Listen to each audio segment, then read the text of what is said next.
తెలంగాణ ప్రభుత్వం రెవెన్యూ శాఖలో భారీ సంస్కరణలకు శ్రీకారం చుట్టింది.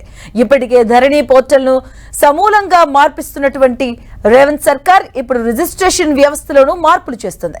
భూముల రిజిస్ట్రేషన్ సమయంలో భూమికి సంబంధించిన మ్యాప్ జత చేయడం తప్పనిసరి చేసే నిబంధన తీసుకొస్తుంది తెలంగాణ ప్రభుత్వం. దీని ద్వారా భూముల ఆక్రమణలకు అడ్డుకట్ట వేయవచ్చని భావిస్తుంది.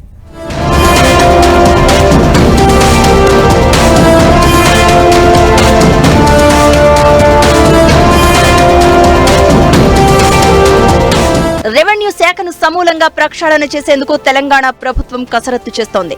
ఇందులో భాగంగానే ధరణి పోర్టల్లో మార్పులు చేర్పులు చేపట్టింది.